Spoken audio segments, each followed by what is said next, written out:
Hello प्यारे बच्चों, आज हम पढ़ेंगे मोल कॉन्सेप्ट के बारे में। ध्यान रखिए, बहुत सिंपल तरीके से पढ़ाएंगे आपको। कोई डेफिनेशन नहीं बताएंगे, सिर्फ बताएंगे मोल के बारे में, मोल होता क्या है, मोल कॉन्सेप्ट को समझाएंगे और आपके दिमाग में अच्छे से बैठ जाएगा। ठीक है, तो देखते हैं मोल कॉन्सेप्ट के बारे में। देखो, इसको समझने के लिए देखो मोल का मतलब क्या होता है। मोल का मतलब होता है एक ढेर, एक ढेर। ठीक है, मोल शब्द का सबसे पहले जो यूज़ किया था ओस्टवाल्ड नामक वैज्ञानिक ने किया था, और मोल का मतलब होता है एक ढेर। ठीक है, जैसे कि यहाँ पे कुछ ढेर बना दूँ मैं। ठीक है, अब जैसे कि मैं यहाँ पे एक ढेर बना देता हूँ। ये एक ढेर है। ये काय का ढेर है बेटा? ये मान लीजिए चॉक्स का ढेर है। चॉक्स का, ये चौक है ना, चौक का ढेर है। ये चौक का ढेर है।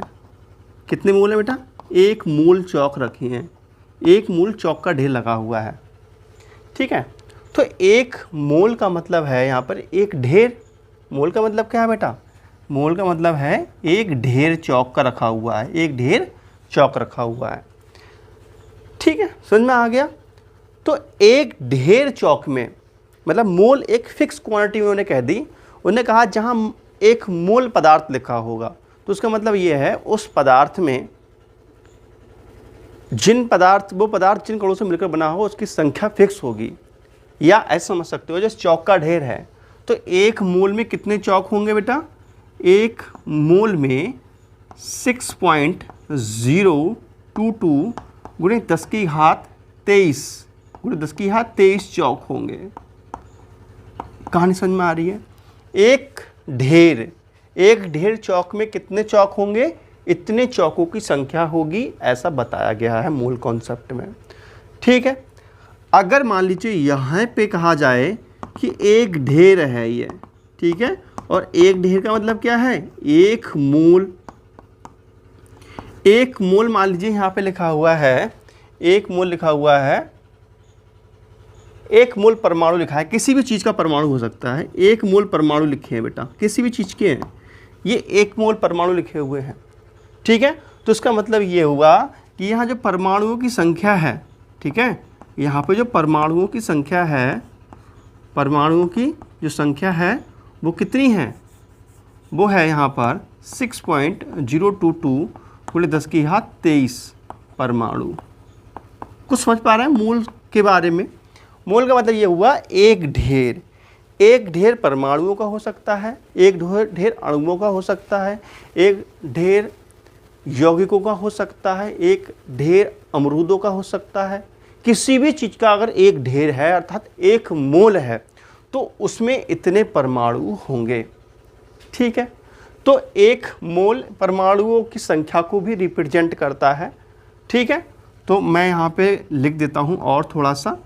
जैसे यहाँ पर लिखा हुआ है बेटा H2SO4 एक पदार्थ है। H2SO4 एसिड होता है। कोई भी चीज़ ले सकते हो आप। मान लीजिए मैं यहाँ पे लिख दूँ आपके लिए, मान लीजिए एक ढेर बना देते हैं। एक ढेर का मतलब एक मोल NaOH लिखा हुआ है। ठीक है, सोडियम हाइड्रोक्साइड लिखा हुआ है। तो उसका मतलब ये हुआ एक मोल में NaOH के 6.022 गुणे 10 की घात 23 अणु होंगे। ठीक है, अगर मैं आपसे कहूँ एक मोल इलेक्ट्रॉन रखे हैं तो आप समझ जाइए कि वहाँ इलेक्ट्रॉनों की संख्या इतनी होगी। ठीक है, इतना मेरे हिसाब से आपको समझ में आ गया होगा। इस चीज़ को हम ऐसे समझ सकते हैं जैसे एक दर्जन की बात करें। ठीक है, आपसे कोई कहे जैसे कि एक दर्जन केला। ठीक है बेटा, एक दर्जन, जैसे एक दर्जन केला लिख के दिखाता हूँ आपको। एक दर्जन केला तो देखे ही होंगे बेटा। एक दर्जन केला का मतलब क्या है? 12 केला। ठीक है, एक दर्जन केला का मतलब क्या है? 12 केला। और अगर आपसे कहे कोई कि एक दर्जन अमरूद, तो इसका मतलब क्या हुआ बेटा? 12 अमरूद। ठीक है, और आपसे कोई कहे कि 1 दर्जन मूली तो 12 मूली, लेकिन अगर हम इनके वजन की बात करें तो इनके वजन अलग अलग हो सकते हैं, इनका द्रव्यमान खुद का अपना अलग अलग हो सकता है। ठीक है, अगर आपसे कोई कहे कि 12 केले का द्रव्यमान कितना होगा, मतलब कोई कहे आपसे 1 दर्जन केले का द्रव्यमान, तो आप समझाएंगे 12 किलो की बात चल रही है। तो इसका बेटा यहाँ पर द्रव्यमान अलग अलग हो सकता है, यहाँ पे जो द्रव्यमान है वो डिफरेंट हो सकता है अलग अलग सिचुएशंस के अकॉर्डिंग, बट यहाँ पर केलों की संख्या समान होगी। समझ में आ रहा है आप लोगों के लिए? ऐसे ही क्या होगा कि यहाँ पे जो मोल होगा, प्रत्येक पदार्थ के मोल का द्रव्यमान तो अलग अलग हो सकता है, लेकिन कणों की संख्या समान होगी। तो किसी भी चीज़ का जो मोल है, किसी पदार्थ का जो मोल है, ठीक है, किसी पदार्थ का जो मोल है बेटा, ये चौक का ढेर है मान लीजिए, ठीक है। तो किसी पदार्थ का जो मोल है, मोल 2 चीज़ों को रिप्रेजेंट करता है। पहली चीज़ कणों की संख्या के लिए रिप्रेजेंट करता है, कितने कण होंगे, ठीक है। और दूसरी चीज़ किसको बताता है बेटा? द्रव्यमान को भी प्रदर्शित करता है, द्रव्यमान, ठीक है। लेकिन इसका द्रव्यमान प्रदर्शित तो करता है, लेकिन आप सोचो कि जितना द्रव्यमान इस पदार्थ का होगा, सभी का उतना ही द्रव्यमान होगा? नहीं, सबके अलग अलग द्रव्यमान होंगे, लेकिन हाँ ये जरूर है कि इतने अणुओं के द्रव्यमान को प्रदर्शित करता है। तो मोल कहीं लिखा हुआ है तो किसको प्रदर्शित करता है? द्रव्यमान के लिए, उस पदार्थ के द्रव्यमान के लिए।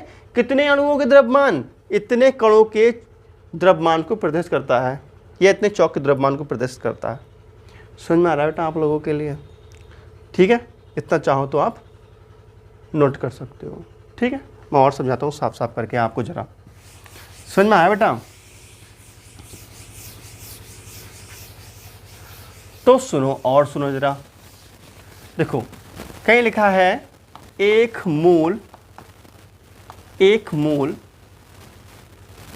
हाइड्रोजन परमाणु। तो इसका मतलब ये है 6.022 × 10⁻23 परमाणु, ठीक है। कौन से? हाइड्रोजन के। कहीं लिखा है बेटा 1 मोल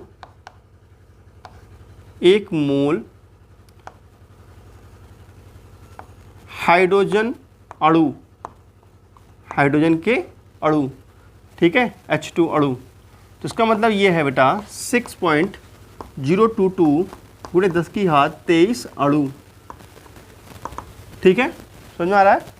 कहीं लिखा है 1 मोल NaOH के अणु। तो इसका मतलब हुआ 6.022 × 10⁻23 अणु, किसके? NaOH के अणु, ठीक है। कहीं लिखा है 1 मोल इलेक्ट्रॉन। तो इसका मतलब क्या है? 6.022 × 10⁻23 इलेक्ट्रॉन, कुछ भी हो, ठीक है। सीधी सी बात है बेटा, 1 मोल इक्वल टू होता है 6.022 × 10⁻23 ऑब्जेक्ट्स, ठीक है। ऑब्जेक्ट का मतलब हुआ बेटा वस्तुएं, इतनी वस्तुएं, ठीक है। तो जो 1 मोल है ये इतने ऑब्जेक्ट को प्रदर्शित करता है, और 1 मोल द्रव्यमान को भी प्रदर्शित करता है। द्रव्यमान के बारे में अभी डिटेल से चर्चा करेंगे, ठीक है। अगर देखो, अगर कण है तो इतने कण हो सकते हैं ऑब्जेक्ट। अगर मान लीजिए गैस का 1 मोल ले लो, अगर हम बात करें सर गैस की बात कर लें, तो 1 मोल गैस, 1 मोल गैस, तो 1 मोल अगर हम गैस की बात करें तो गैस में 6.022 × 10⁻23 अणु होंगे। भाई गैस अणुओं से तो मिलकर बना होता है, ठीक है। मान लीजिए आपकी कोई सी गैस हो सकती है, क्लोरीन गैस हो सकती है, कोई सी गैस हो, अणु से मिलकर बने होंगे, तो गैस के अणु होंगे बेटा, ये गैस के अणु, ठीक है। तो 1 मोल द्रव्यमान को भी रिप्रेजेंट करेगा। अगर 1 मोल द्रव्यमान की बात करें, यहाँ पे इसको द्रव्यमान को भी प्रदर्शित करेगा बेटा, ये गैस के द्रव्यमान को प्रदर्शित करेगा ये, ठीक है। और इसका जो गैस का जो आयतन होगा बेटा वो कितना होगा, जो गैस का आयतन होता है 1 मोल पे फिक्स है NTP पर या STP पर, STPP पर, STP का मतलब होता है स्टैंडर्ड टेम्परेचर एंड प्रेशर पर जो आयतन होता है, पर गैस का आयतन, जो गैस का आयतन है वो फिक्स है, वो है, ठीक है बेटा, 22.4 लीटर। आपसे कोई कहे 1 मोल गैस है हमारे पास, आपसे कोई कहे हमारे पास 1 मोल गैस है, तो आप समझ जाइए उसके पास 22.4 लीटर गैस है।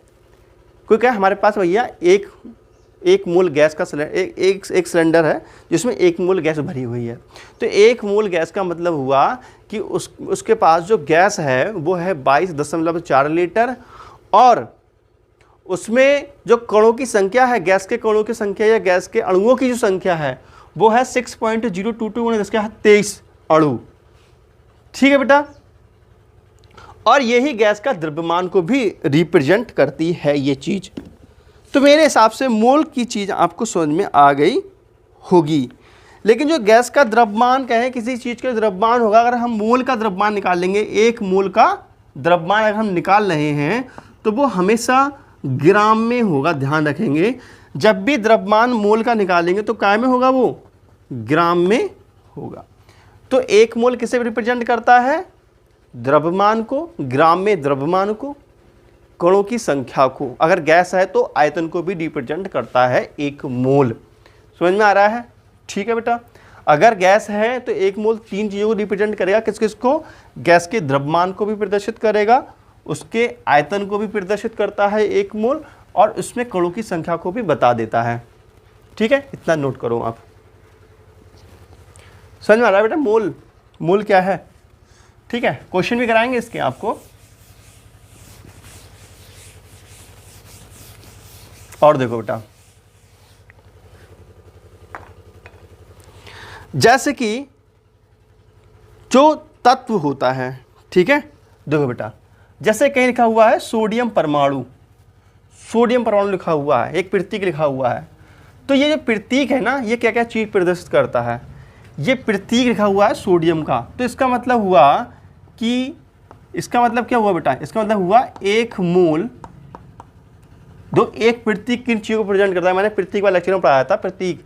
यहाँ पे मतलब हुआ 1 मोल सोडियम परमाणु लिखे हैं, ये क्या लिखा है बेटा, ये 1 मोल सोडियम परमाणु लिखे हैं।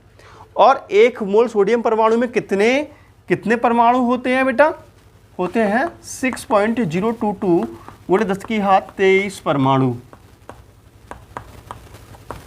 सोडियम के, ठीक है। और ये द्रव्यमान को प्रेजेंट करेगा ग्राम में, तो कितना द्रव्यमान होगा, 23 ग्राम, ठीक है। तो इतने कणों का जो द्रव्यमान है वो कितना है, इतना है। 1 मोल कणों का द्रव्यमान कितना हो गया, 23 ग्राम हो गया, ठीक है। अगर ये कोई गैस होती तो उसका आयतन भी मोल रिप्रेजेंट कर देता है। समझ में आ रहा है बेटा। अब यहाँ कहीं लिखा हुआ है 1 मोल NaOH, 1 मोल NaOH लिखा हुआ है कहीं पर। इसका मतलब समझाता हूँ क्या हुआ। इसका मतलब हुआ बेटा कि इसमें 6.022 × 10⁻23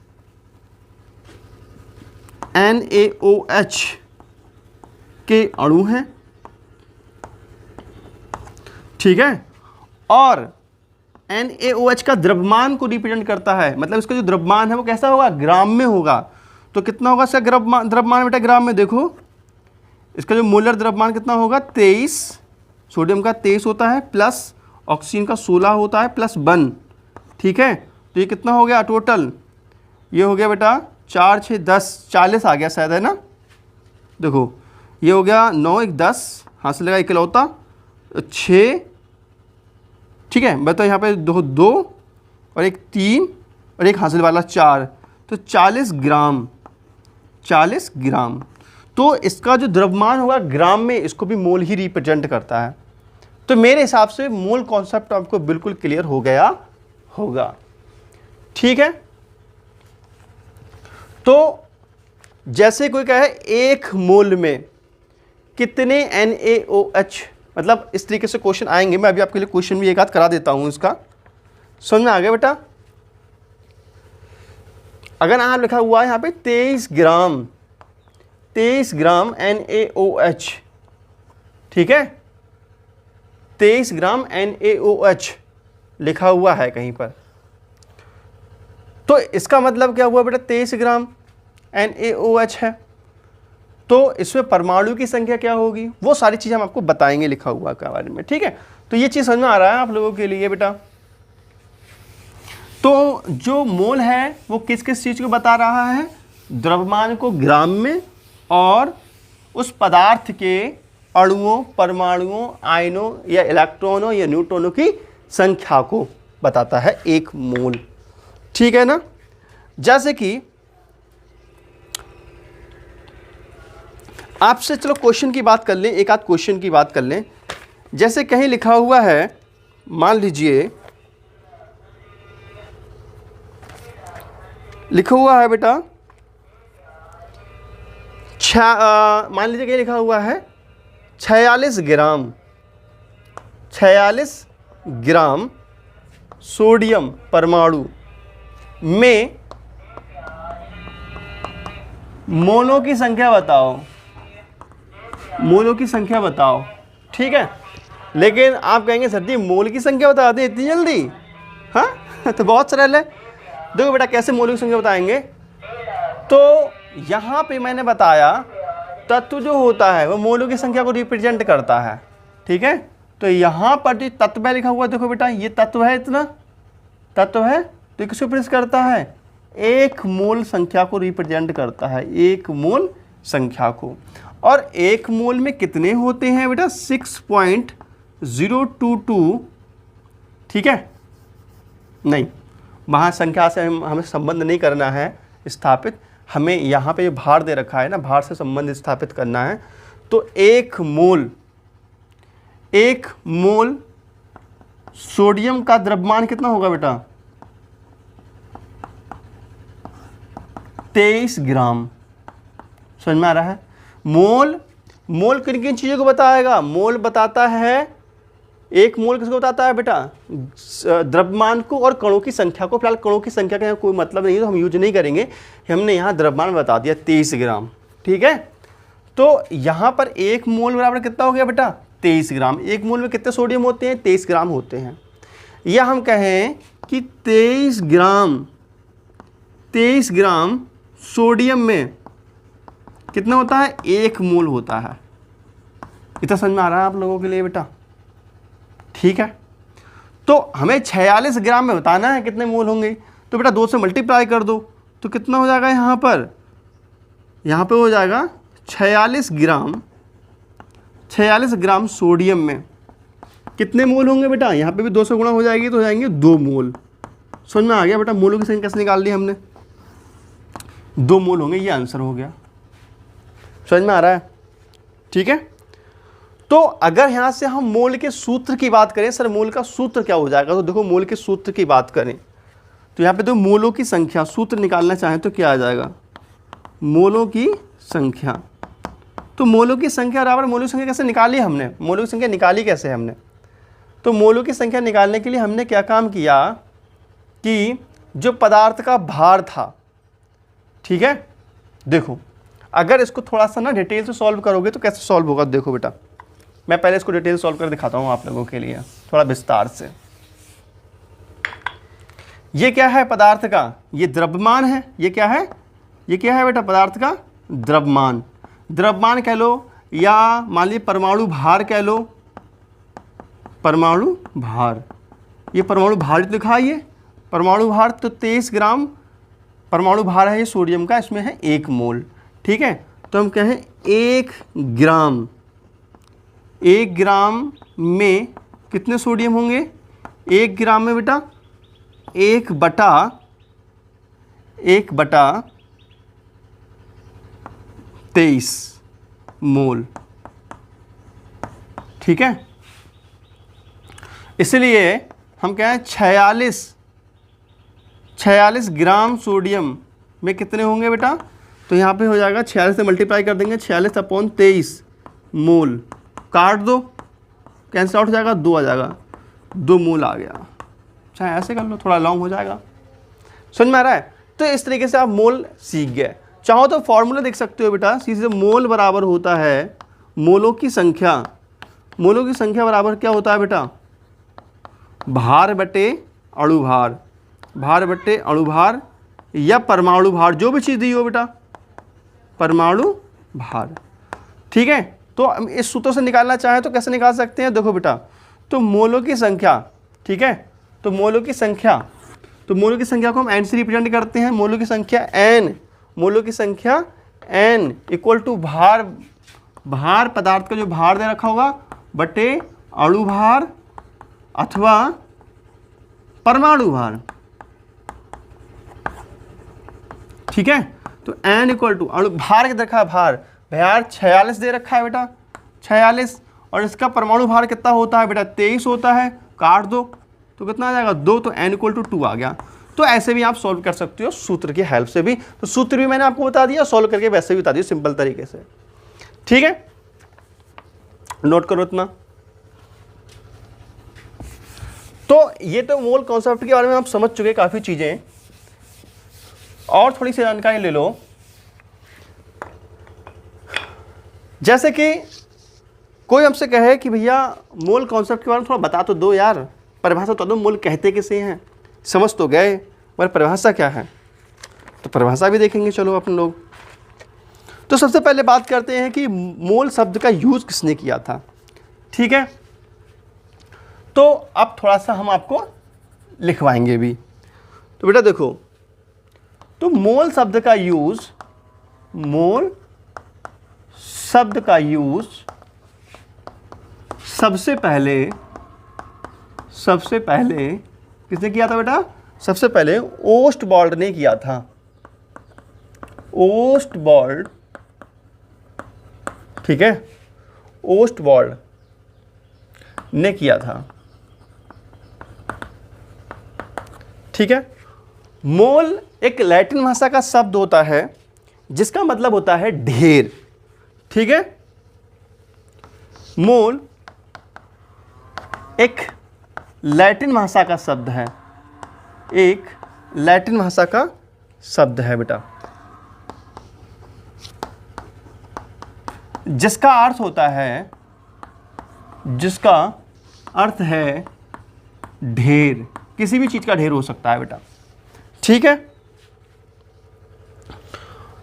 जैसे कि एक मोल, कोई आपसे कहे एक मोल पदार्थ है, एक मोल पदार्थ है, तो इसका मतलब हुआ इस पदार्थ के जो मूल कण हैं जिनसे भी ये मिलकर बना है उसकी कितनी संख्या है? इसका मतलब हुआ बेटा कि इस पदार्थ के जो कण हैं, ठीक है, 6.022 × 10⁻23 कण होंगे इस पदार्थ में। इतने कणों से मिलकर के ये पदार्थ बना होगा। अगर हम बात करें एक मोल की परिभाषा की, सर परिभाषा कैसे दें? ठीक है, तो देखो मोल की परिभाषा कैसे दे सकते हैं हम। मोल की परिभाषा,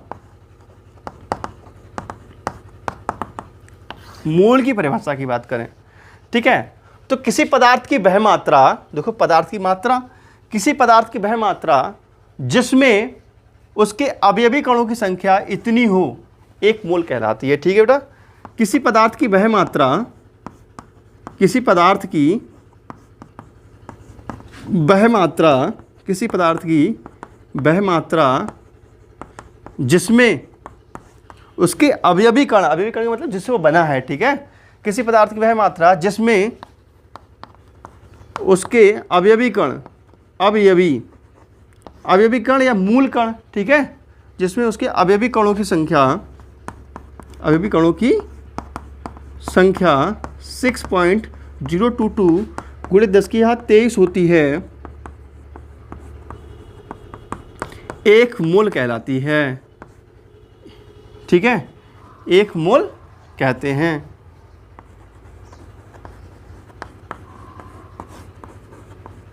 समझ आया बेटा, एक मोल कैसे कहते हैं? एक मोल क्या है? पदार्थ की एक मात्रा है, ये पदार्थ का एक ढेर है जिसमें उस पदार्थ के जो कण हैं वो 6 × 10⁻23 इंटू 6 × 10⁻23 6.002 × 10⁻23 कण होते हैं उसके अंदर। तो मेरे हिसाब से मोल की परिभाषा आप लोगों को बिल्कुल क्लियर हो चुकी होगी। वैसे मोल से बच्चे बहुत घबराते हैं, घबराने की जरूरत नहीं है, जब आपको पढ़ा रहा हूँ समझ में आने की गारंटी होगी। ठीक है, तो इतना याद रखना है, मोल 3 चीज़ों को रिप्रेजेंट करता है, 2 चीज़ों को मुख्य रूप से रिप्रेजेंट करता है, कणों की संख्या को और उसके द्रव्यमान को, जो इस पदार्थ की बात कर रहे हैं। अगर गैस है तो उसके आयतन को भी प्रदर्शित करता है मोल। ठीक है, तो मोल पे आधारित क्वेश्चन भी हम लोग लगा सकते हैं, इतना नोट कर लीजिए बेटा आप लोग। देखो, तो मोलों की संख्या निकालने का मैंने फॉर्मूला बताया था, भार बटे, तो बेटा जो मोलों की संख्या निकालने का जो फॉर्मूला होता है, ठीक है, देखो अगर तत्वों की मोलों की संख्या निकालना हो, ठीक है, तत्वों के मोलों की संख्या, तो क्या होगा बेटा, तत्वों के मोल कौन से होते हैं, तत्वों के मोलों की संख्या निकालना हो तो हम कैसे निकालते हैं बेटा, परमाणु भार, परमाणुओं का भार। ठीक है, चलो शॉर्ट में बताते हैं बिल्कुल। अगर हमें मोलों की संख्या निकालना हो बेटा, मोलों की संख्या निकालना हो तो हो जाता है, जिसकी भी निकालना है उसका भार, उस पदार्थ का भार बटे उसी पदार्थ का अणुभार, या अणुभार नहीं तो क्या, परमाणु भार। सिचुएशन पे डिपेंड करता है, अगर परमाणु है तो परमाणु भार लगाएंगे, अणु है तो उसका अणु भार लगाएंगे। यह है मोलों की संख्या निकालने का फॉर्मूला। ठीक है, एक क्वेश्चन और देख लीजिए। अच्छा क्वेश्चन देखो बेटा, 250 ग्राम NaOH में कितने मोल होंगे, कितने मोल होंगे। ठीक है, तो देखते हैं बेटा, फॉर्मूले से देखते हैं। तो मोलों की संख्या बतानी है तो पदार्थ का भार कितना है 250, अणुभार कितना होगा NaOH का, NaOH का निकाल लो बेटा। तो NaOH का अणुभार निकाल के दिखाऊंगा मैं आपको। NaOH का अणुभार कैसे निकालेंगे, 23 + 16 + 1 तो कितना हो जाएगा बेटा, 40 आ जाएगा, है ना, शायद देख लेना 40 ही आएगा। ठीक है, 40 ग्राम। तो बेटा यहाँ लिखेंगे 40, ये से ये कटा गया। अब देखो 4 पंजे 20, 4 छंग 24, ठीक है, और 4 दूनी 8 तो आ जाएगा 4.2 मोल, 4.2 मोल। ठीक है, गलत हो गया,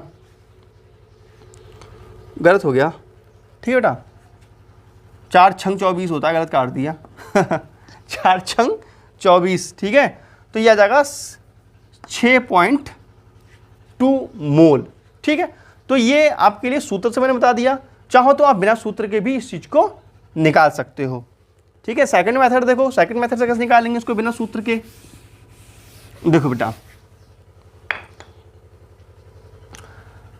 चलो रहने दो, बिना सेकंड मेथड तुम ही देख लेना निकाल कर। ठीक है बेटा, जैसे कि 250 ग्राम NaOH में मोलों की संख्या बतानी है हम लोगों के लिए, मोलों की संख्या। तो हम कैसे बताएंगे बेटा, देखो सीधे बात करेंगे हम कि 40 ग्राम इसका अणुभार था। ठीक है, तो 40 ग्राम NaOH में कितने मोल थे, 1 मोल होते हैं। ठीक है, कितना होता है बेटा, 1 मोल होता है।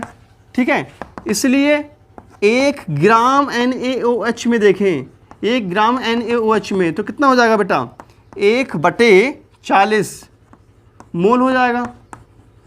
समझ में आ रहा है। और 250 ग्राम में देखें बेटा, 250 ग्राम NaOH में देखें तो कितना हो जाएगा बेटा, देखो 250/40, ये काट दो तो कितना आ जाएगा, इतना ही आ जाएगा, 6.25 मोल। ठीक है, तो कल को क्वेश्चन कराते हैं इससे बहुत सारे। ठीक है, तो वीडियो अच्छी कर दीजिए लाइक, चैनल कर दीजिए सब्सक्राइब, बेटा मिलते हैं नेक्स्ट वीडियो में, तब तक कि नमस्कार, जय हिंद, वंदे मातरम, बाय बेटा।